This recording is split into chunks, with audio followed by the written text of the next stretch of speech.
I'm Pete West, a longtime Tulsa native. Family moved to Tulsa back in '71, halfway through my 7th grade year. I was actually born in Venezuela, Maracaibo, Venezuela. I've got 2 older brothers, an older sister. Always kid my folks about being born overseas. They lived in Venezuela for about 5 years, and only a year of my life, so I have no recollection of Venezuela at all. From there we moved to Paris, France. Got pictures of me on a gondola in Venice, Italy, and standing in front of the Leaning Tower of Pisa, all these exotic places in Europe that I have, again, no recollection other than the pictures that were taken. And then from there we moved down to Dallas. I was probably 2 at the time, so I remember a little bit of Dallas. From Dallas we moved to Omaha, and then my 7th grade year, as I mentioned, we moved to Tulsa.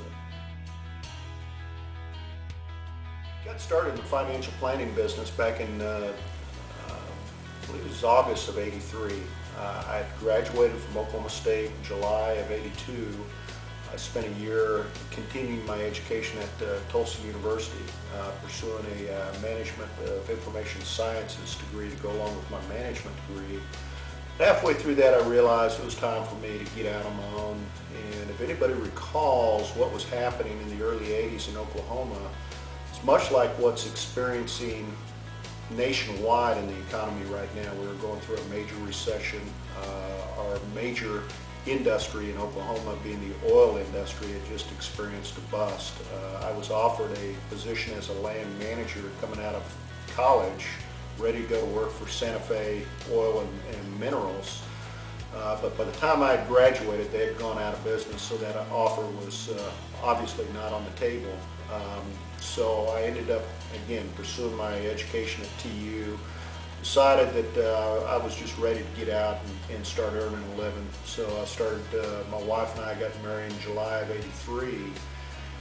And at that time I was throwing newspapers in the morning, working as a shoe salesman at Famous Footwear, and in the thought in the back of my head was this is what I went to college for 5 years, was to learn how to sell shoes to people and throw papers at 5 in the morning. And it was about that time my mom had saw an ad in the paper, a major Wall Street firm offering management trainee positions, and I responded to the ad. Kind of the rest is history. I've been in the financial services business ever since.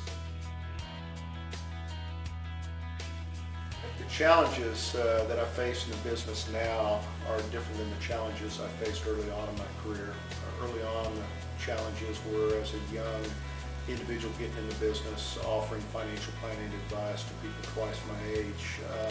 Now the challenges I face are with everything that has transpired in the marketplace over the last 2 years, and people are so fearful of where we go from here. They've seen as much as 50–60% pullbacks in their 401k values.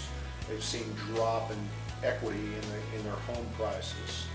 The challenges I really face are getting people to think outside the box, getting them to understand that we have to begin to build wealth differently.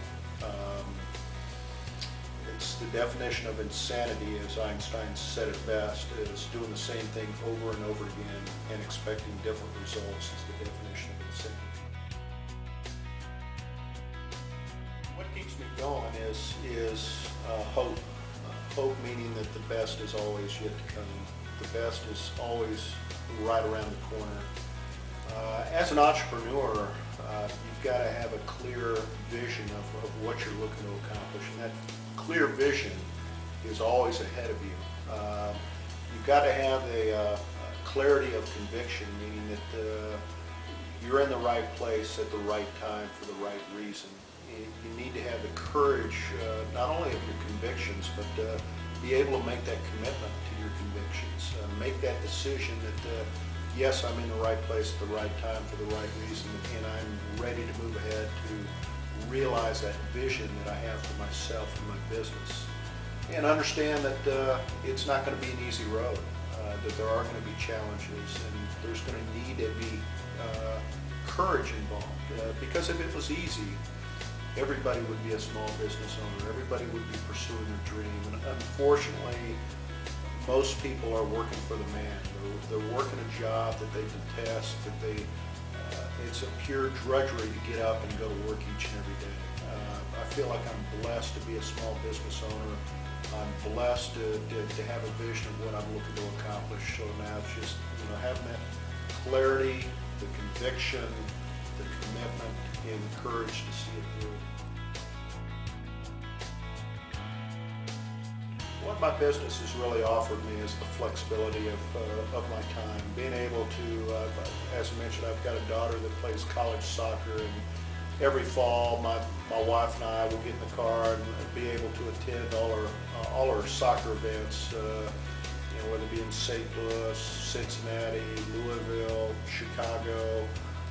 Great road trips, good family time. We get to attend, we've got a timeshare that we go to in Pagosa Springs, Colorado every summer. It's good to get away from the summer heat.